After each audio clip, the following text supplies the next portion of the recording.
Bonjour à toutes et à tous, c'est Manuel Correa. Dans cette vidéo, je poursuis la vidéo précédente sur les images dans InDesign. Aujourd'hui, nous allons voir la relation qu'il y a entre le bloc graphique et l'image. Donc on va voir comment manipuler tout ça dans InDesign.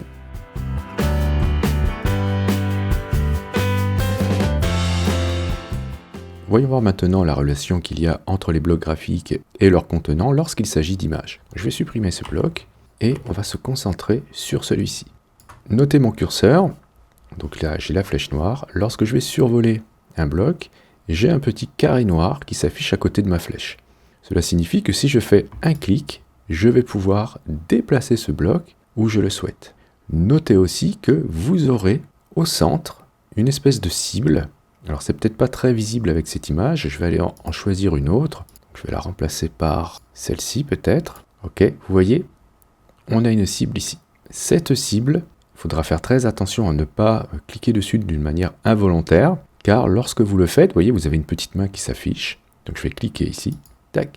Je vais avoir maintenant l'image sélectionnée et non pas le bloc dans lequel elle est. Donc comment est construit un bloc graphique contenant une image? Vous avez le bloc graphique et l'image à l'intérieur de celui-ci. Donc je vais cliquer sur cette zone de saisie et je vais pouvoir déplacer mon image à l'intérieur du bloc. D'accord? Donc ça signifie qu'on pourra avoir des blocs qui sont plus grands que l'image, et c'est le cas ici. Regardez, voilà, l'image est plus petite que son bloc, mais vous allez aussi pouvoir, du coup, si vous cliquez sur le bloc, qui est ici bleu, d'accord, redimensionner ce bloc, et lorsque vous faites ça, vous ne redimensionnez pas l'image, vous faites de l'écrêtage en temps réel, on va dire, c'est-à-dire que l'image ici est plus grande que son bloc. Alors je vais cliquer sur la zone de saisie ici pour vous montrer que maintenant mon image dépasse de ce bloc. Donc lorsque vous aurez besoin de déplacer une image, faites bien attention à cliquer en dehors de la zone de saisie, sinon vous risquerez de sortir l'image du bloc et du coup vous allez vous retrouver avec un bloc qui paraît vide, mais alors que l'image qu'il contient est à l'extérieur de celui-ci, donc c'est comme une fenêtre, et du coup, elle ne se voit pas. Donc je vais revenir en arrière pour vous montrer aussi ceci. Si vous devez redimensionner une image, l'agrandir ou la rétrécir, eh bien si vous manipulez les poignées de transformation que vous avez dans les coins ici, eh bien vous risquez de ne transformer que ce bloc, et l'image, elle, ne sera pas modifiée. Donc ça, c'est des petites contraintes qu'il faut bien connaître pour pas s'arracher les cheveux quand on va manipuler les images, car on a vite fait au début pas trop comprendre ce qu'il se passe. On a bien sûr plein de possibilités pour modifier à la fois le bloc de l'image et son contenant. Vous pouvez utiliser un raccourci, donc vous faites majuscule CTRL sur PC ou majuscule commande sur Mac, et lorsque vous allez cette fois-ci manipuler un coin, vous allez pouvoir à la fois agrandir d'une manière homothétique, c'est-à-dire en respectant le rapport largeur sur hauteur de ce bloc et de l'image qu'il contient. Lorsque je vais lâcher le clic ici, voilà, j'ai à la fois agrandi le bloc graphique et son contenant. Donc ça, c'est une première façon de faire. Vous avez aussi un outil très précieux pour cela, qui est l'outil de transformation manuelle, qui est ici. C'est la même icône que celle que l'on a dans Illustrator, avec le même raccourci, qui est E.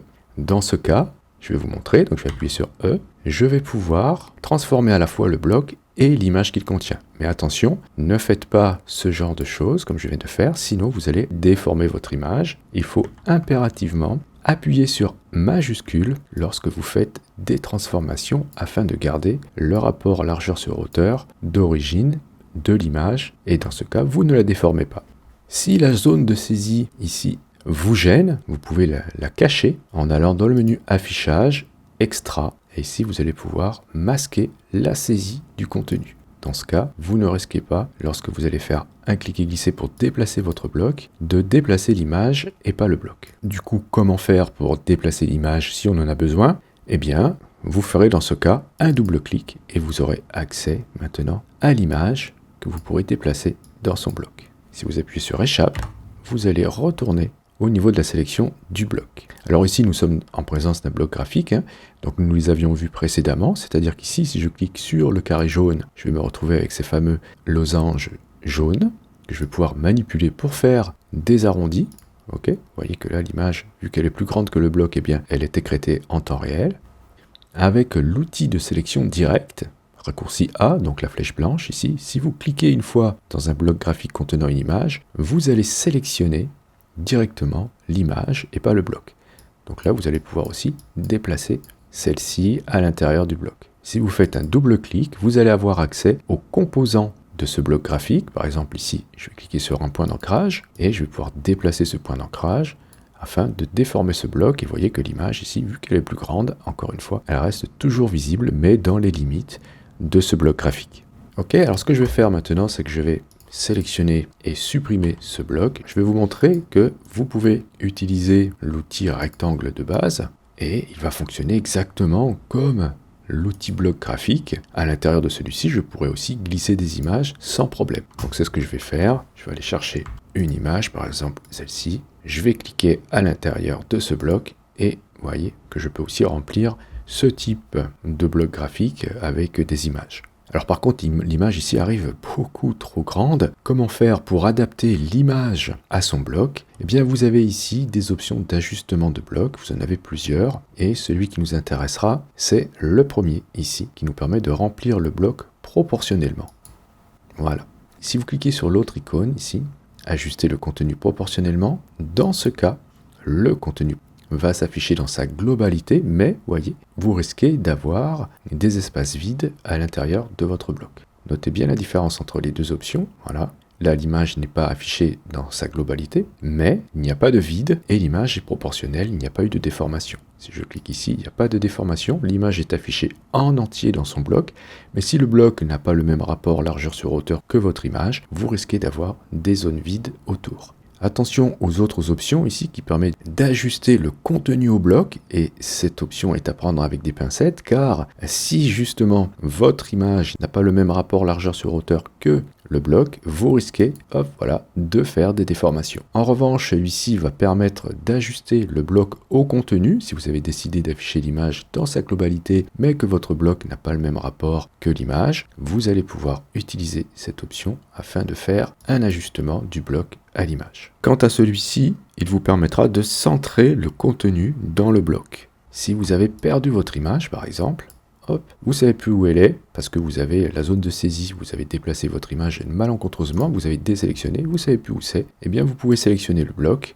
et choisir ici cette option qui va vous permettre de retrouver l'image, car elle sera centrée à l'intérieur du bloc. Cette option ici permet d'ajuster l'image d'après le contenu. Donc ça, c'est un algorithme qui fait intervenir une intelligence artificielle. Je vais l'actionner ici, vous allez voir que, hop, automatiquement, cela va m'ajuster le contenu et afficher le sujet principal de l'image. Donc ça, c'est plutôt intéressant dans certains cas. Vous pouvez trouver ces ajustements de blocs dans le menu Objet. Vous avez ici Ajustement et vous allez retrouver les commandes ici. Vous pourrez aussi les avoir dans la barre de contrôle. Si vous n'avez pas cette barre, comme c'est le cas pour moi, vous pouvez l'afficher en allant dans le menu Fenêtre, cliquez sur Contrôle et vous aurez cette barre dans laquelle vous allez trouver les mêmes icônes ici que celles que l'on a dans le panneau propriété. Bien, je vais vous montrer maintenant comment on peut gagner du temps avec l'ajustement des images dans leur bloc. Je vais prendre ici l'outil bloc rectangulaire, un raccourci F, et je vais faire un rectangle. Alors, j'aimerais que ce soit un carré, donc j'appuie sur majuscule aussi, et je vais utiliser la flèche de droite, et je vais appuyer 2 fois dessus pour faire 2 subdivisions verticales, et je vais appuyer ensuite sur la flèche du haut, pour faire une subdivision horizontale. Je peux lâcher le clic, donc ça nous l'avions vu dans le précédent cours, et je me retrouve donc avec 6 blocs graphiques, dans lesquels je souhaite mettre des images. Bien, alors, si je glisse mes images à l'intérieur de ces blocs, elles vont arriver pas forcément adaptées au bloc. Donc ce que je peux faire, c'est sélectionner tous mes blocs, et dans le panneau propriété, aller dans les options ici d'ajustement de blocs, et je peux dire que j'aurai un ajustement automatique avec remplir le bloc proportionnellement. Donc c'est la première option qu'on a vue ici, avec comme référence le point central. Donc je peux valider maintenant, et lorsque je vais aller importer mes images, il me suffira de cliquer dans chaque bloc pour les poser, et les images arriveront adaptées au bloc. Chose intéressante aussi, je vais pouvoir maintenant transformer ce bloc, et puisque j'ai une option automatique d'ajustement de bloc, eh bien je n'aurai plus à me soucier du résultat. Bien sûr, à tout moment, je peux double-cliquer dessus et repositionner mon image si besoin. Donc voilà en partie ce que l'on peut dire sur les images et les blocs graphiques dans InDesign. Je vous remercie d'avoir suivi cette vidéo. Évidemment, si vous avez des questions, n'hésitez pas à le faire dans les commentaires et vous le faites, ça c'est super cool. Si vous avez aimé, bien sûr, vous cliquez sur j'aime, etc. Et si vous souhaitez soutenir cette chaîne, vous pouvez cliquer sur le lien Utip présent dans la description de cette vidéo. Et si vous n'êtes pas abonné, je sais qu'il y a plus de personnes qui ne sont pas abonnées qui regardent mes vidéos que l'inverse. C'est comme ça. N'hésitez pas à le faire en cliquant sur abonnez-vous. N'oubliez pas la petite clochette pour être averti des prochains cours ou des prochains tutos. Justement, on se dit à la prochaine pour un autre cours ou pour un autre tuto.